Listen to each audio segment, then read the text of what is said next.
A photograph sits in an archive, untouched for more than 100 years. At first look, it seems ordinary. A black family dressed in their best clothes, standing in front of a wooden house somewhere in rural Alabama. The year is 1905. The image is a little faded. The edge is worn by time. A father, a mother, 3 children, all of them looking straight at the camera with expressions of quiet dignity. But something in this photograph is not what it seems. Look closer. Look at the youngest child, a boy no more than 5 years old, standing at the front of the family. Now look at his hand.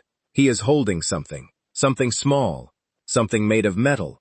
For decades, no one noticed. The photograph passed through collections, was filed away, forgotten until one researcher decided to zoom in. What she discovered would unravel a secret that the family had hidden in plain sight for over 100 years. A secret about chains, about freedom, and about the unbreakable bond between generations. This is the story of what that child's hand was holding, and why it changes everything.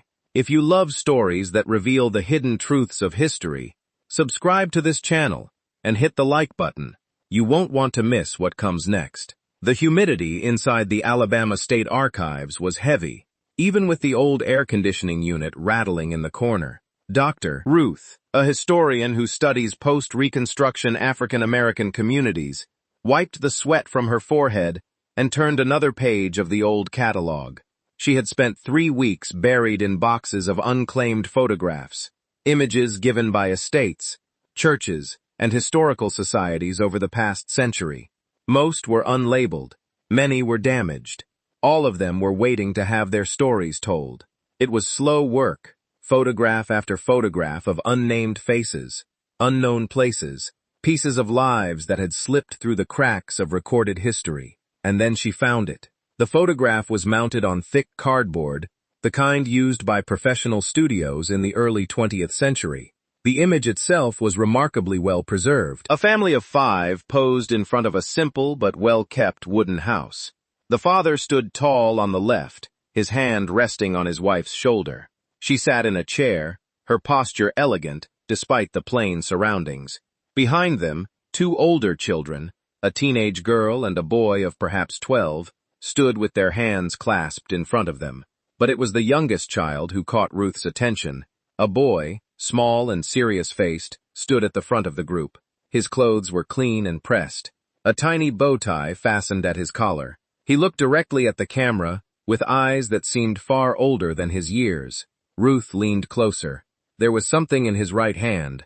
She reached for her magnifying glass and held it over the image. The object was small, dark, metallic.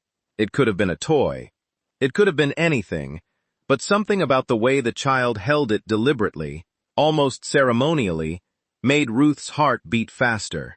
She turned the photograph over. On the back in faded pencil, someone had written a single line. The Williams family, Hale County, Alabama, 1905. No first names, no context. Just a family name and a place. Ruth stared at the photograph for a long moment. In her 20 years of archival work, she had learned to recognize when an image was more than it appeared, when a photograph was not just a record, but a message. This was one of those photographs. She carefully placed the image in a protective sleeve and made a note in her research journal. Williams Family Portrait, 1905.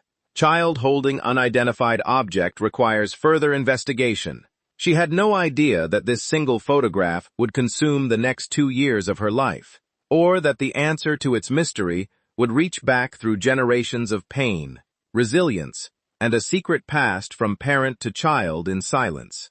The next morning, Ruth arrived at the university's imaging laboratory before anyone else. She had not slept well. The photograph had stayed with her through the night, the image of that child's hand refusing to leave her mind.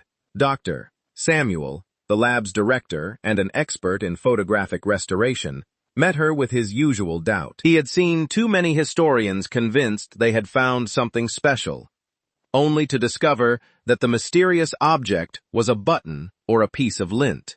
"Let's see what you've got," he said, adjusting his glasses. Ruth handed him the photograph. He examined it briefly, shrugged, and placed it under the high-resolution scanner. The machine hummed to life. Within minutes, a digital image appeared on the monitor. Every grain, every shadow, every tiny detail rendered in stunning clarity. Samuel zoomed in on the child's hand. The room went silent. The object was not a toy. It was not a coin or a button or a random piece of metal. It was a key, but not just any key. This was an old key, far older than the photograph itself. The design was crude, handmade with a thick shaft and heavy teeth. It was the kind of key that had not been made for decades by the time this photograph was taken. "That's antebellum," Samuel whispered. "That key is from before the Civil War." Ruth felt a chill run down her spine. A key from the era of slavery, held in the hand of a child in 1905. The child would have been 2 generations removed from bondage. His grandparents, perhaps even his parents, would have been born into chains. Why would a family keep such an object? And why would they place it in a child's hand for a formal portrait? Ruth magnified the image further. The key was attached to a thin cord or ribbon, as if it had been worn around someone's neck. And there, barely visible on the shaft, were markings, letters or numbers too faded to read. "Can you enhance those markings?" Ruth asked. Samuel worked the software for several minutes. Slowly, the shapes became clearer. 2 letters emerged from the corrosion. JW. Initials. Someone's initials. Ruth's mind raced. The family name on the back of the photograph was Williams. JW. Could this be an ancestor? A grandfather? A great-grandfather? She looked at the child's face again. He was not simply holding the key. He was presenting it. His arm was extended slightly forward, the key visible and prominent. This was not an accident. This was intentional. The family had wanted this key to be seen. They had wanted it recorded. They had hidden a message in plain sight, waiting for someone someday to understand. And Ruth was determined to be that someone. Ruth began her investigation in the only place she could, Hale County, Alabama. The county had been at the heart of the Black Belt, named for its rich, dark soil that had made it prime cotton territory before the Civil War. It had also been home to some of the largest slave plantations in the state. By 1905, 40 years after emancipation, Hale County's black population had built churches, schools, and communities. But the shadow of the past remained.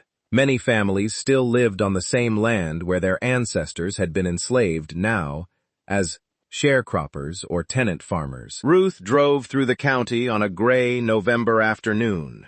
The fields were bare, the cotton long since harvested. Old wooden houses dotted the landscape, some abandoned, some still standing. She stopped first at the county courthouse, a crumbling brick building that somehow still held records dating back to the 1830s.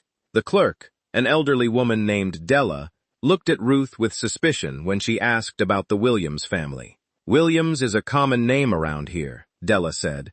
"You'll need more than that." Ruth showed her the photograph. Della studied it for a long moment, her expression unreadable.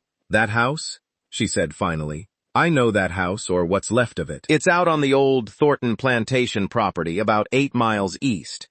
Ruth's pulse quickened. "The Thornton plantation?" Della nodded slowly. "Big place back in the day. The Thorntons owned hundreds of people before the war. After emancipation, some of the freed families stayed on as workers. Some of them took the name Williams. Do you know why they chose that name?" Della was quiet for a moment. "There was a man," she said.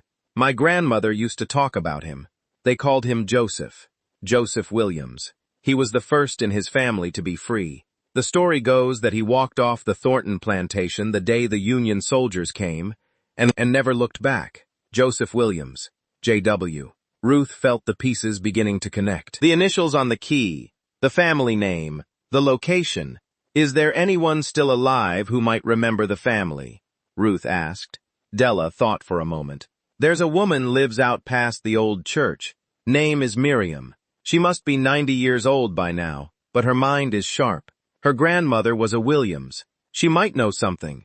Ruth thanked Della and drove east toward the remains of the Thornton plantation, and the woman who might hold the answers she was seeking. The road was long and empty. The sky hung low and gray, and somewhere in the distance, the past was waiting. Miriam lived in a small white house at the end of a dirt road, surrounded by pecan trees that had been planted long before she was born. Ruth parked her car and walked up the wooden steps to the porch, where an elderly woman sat in a rocking chair wrapped in a quilted blanket, despite the mild afternoon. Miriam's eyes were clouded with age, but they fixed on Ruth with startling intensity. "You're the one asking about the Williams family," she said. It was not a question. Ruth nodded. "Yes, ma'am. I'm a historian. I found a photograph, and I'm trying to understand its story." Miriam gestured to a chair beside her. "Sit down. Let me see this photograph." Ruth handed her the image. Miriam held it close to her face, studying it for what felt like an eternity. Her hands trembled slightly, but her expression remained calm. "I know these people," she said finally. "This man here, his name was Abraham. He was my grandmother's cousin, and this woman, his wife, was called Nettie. They had 3 children. The oldest girl was Delam, the boy in back was Thomas, and the little one in front." She paused, her finger resting on the child's image. "That's Samuel, little Samuel. He died young. Fever took him when he was about 8 or 9. Broke his mama's heart." Ruth felt a wave of sadness. The serious-eyed child in the photograph had only a few years left to live when this image was captured. "Do you know what he's holding in his hand?" Ruth asked gently. Miriam was silent for a long moment. When she spoke again, her voice was barely above a whisper. "I know exactly what that is. My grandmother told me about it when I was a little girl. Made me promise to never forget." She looked at Ruth with an expression that was both fierce and fragile. "That key belonged to Joseph Williams, Abraham's grandfather, my great-great-grandfather. Joseph was born a slave on the Thornton plantation. He wore chains for the first 30 years of his life." She paused, her breath catching. "And that key, that little piece of metal in that child's hand, is the key that unlocked those chains, the key to Joseph's freedom." Ruth felt the air leave her lungs. She had suspected something like this, but hearing it confirmed. Hearing the weight of history in Miriam's voice was almost overwhelming. "How did he get it?" Ruth asked. Miriam smiled, but there was no joy in it. "That," she said, "is a story that takes some telling." Miriam settled deeper into her chair, her eyes gazing at something far beyond the pecan trees and the quiet afternoon. "Joseph was born around 1832, she began. "His mother was a field worker on the Thornton plantation. His father was sold away before Joseph could even walk. That was the way of things back then. Families torn apart like they were nothing." She shook her head slowly. "Joseph grew up strong, too strong for his own good," some said. "The Thorntons used him for the hardest labor, clearing land, building fences, hauling timber, and when he got older, they started hiring him out to other plantations during busy seasons." Ruth listened intently, her recorder running, capturing every word. "But Joseph was smart, smarter than they knew. He taught himself to read in secret, stole a primer from the big house, and hid it in the woods. He learned about the world beyond Hale County. He learned about the North, about freedom." Miriam paused, her weathered hands gripping the armrests of her chair. "In 1859, Joseph tried to run. He made it nearly 50 miles before the patrollers caught him. They brought him back in chains, heavy iron shackles around his wrists and ankles. Old man Thornton was furious. He had Joseph whipped in front of the whole plantation as a warning." Her voice hardened. "But he didn't break Joseph. Nothing could break that man. He just got quieter, more careful. He started planning again, waiting for his chance. And then the war came," Ruth said softly. Miriam nodded. "The war came and everything changed. By 1865, the Union Army was moving through Alabama. One morning, a group of soldiers rode onto the Thornton plantation. They told the enslaved people they were free, that the war was over, that they could go wherever they pleased." She leaned forward, her voice dropping low. "Most people didn't know what to do. They'd been told they were property their whole lives. But Joseph knew exactly what to do. He walked straight to the overseer's cabin, where they kept the keys to the chains and the locks.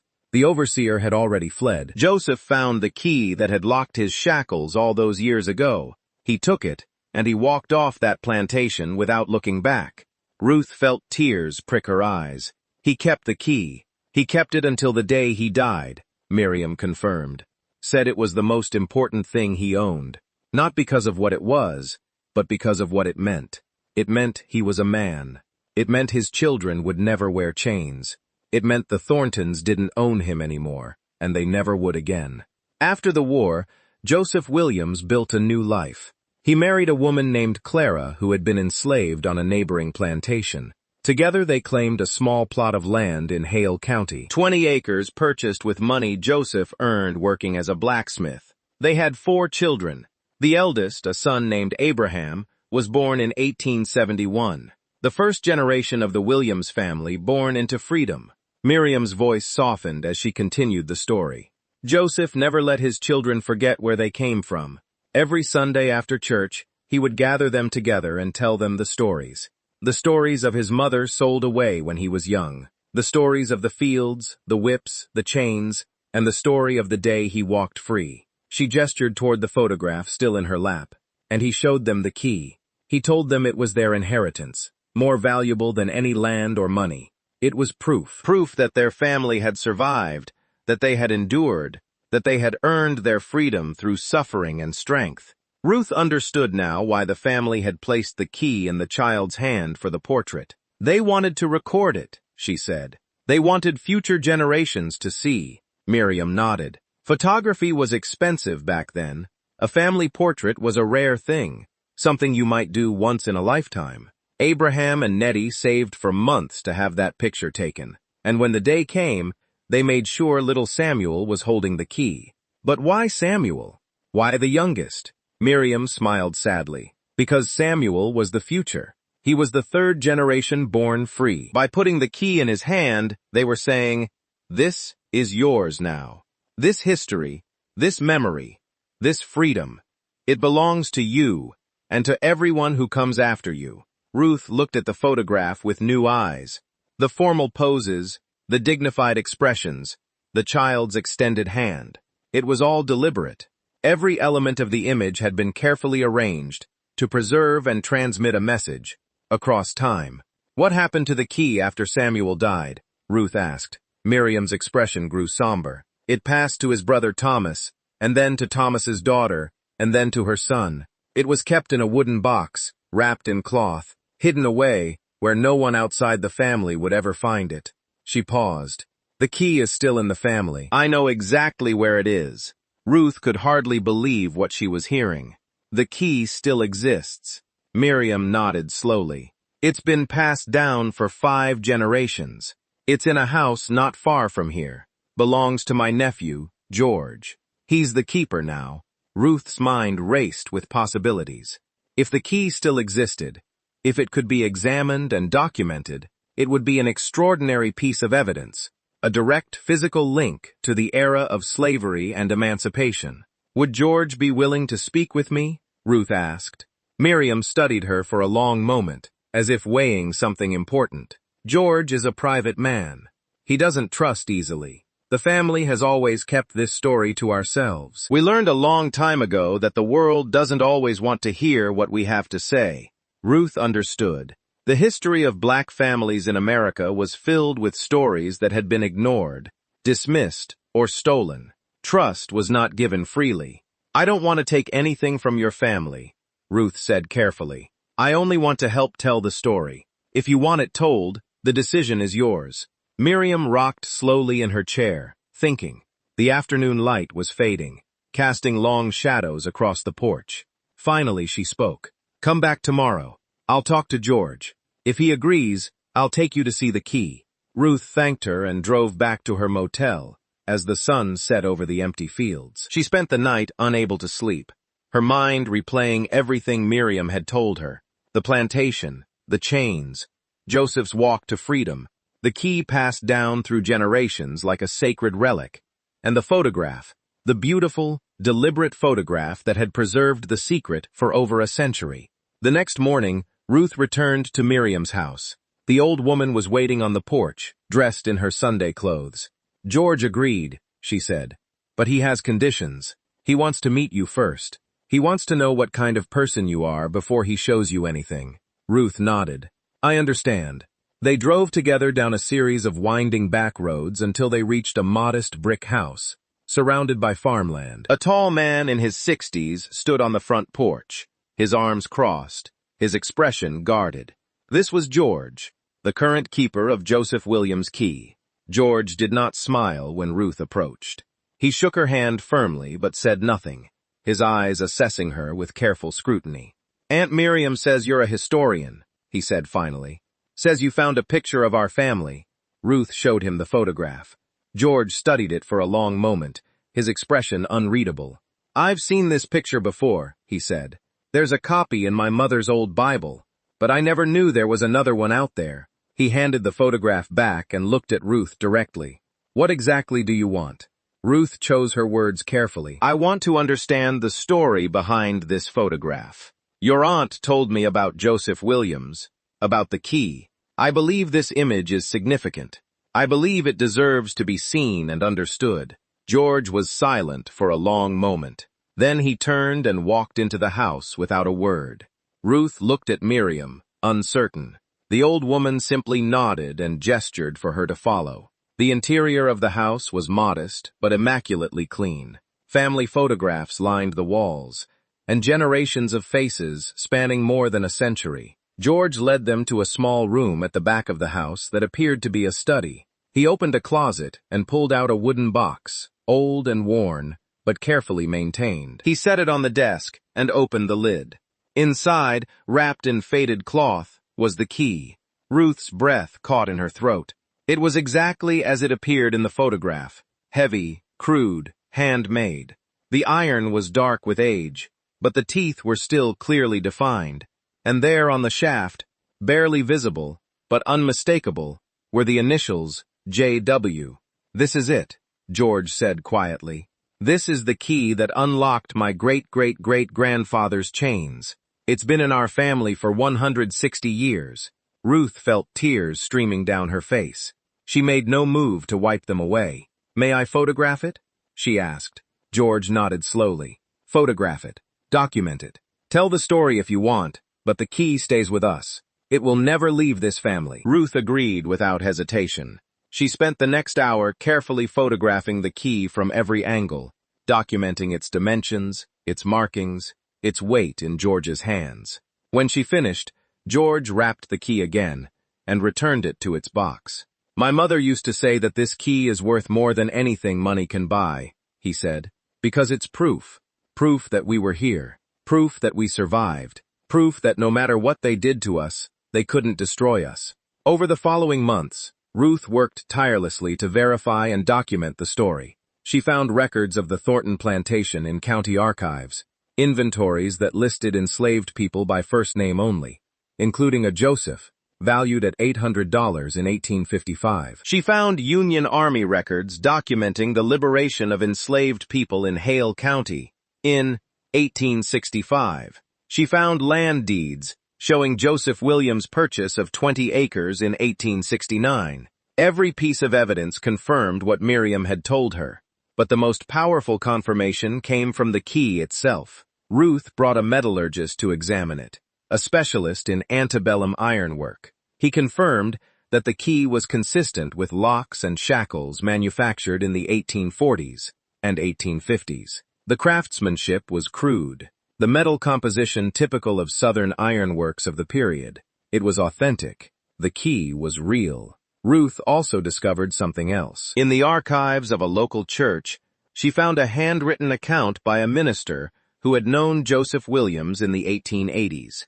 The minister described Joseph as a man of remarkable dignity and quiet strength, who carried with him always a small iron key, which he said was his most precious possession. The minister had asked Joseph why he kept the key.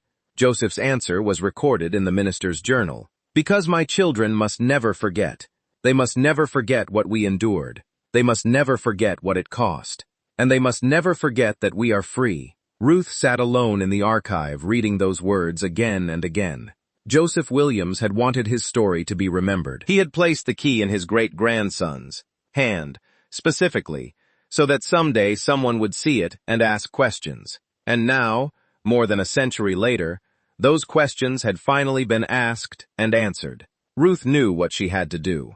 She would write the story. She would publish the photograph. She would make sure that Joseph Williams and the family that had preserved his memory would never be forgotten again. But first, she had to return to Hale County one more time. Ruth returned to George's house on a warm spring afternoon.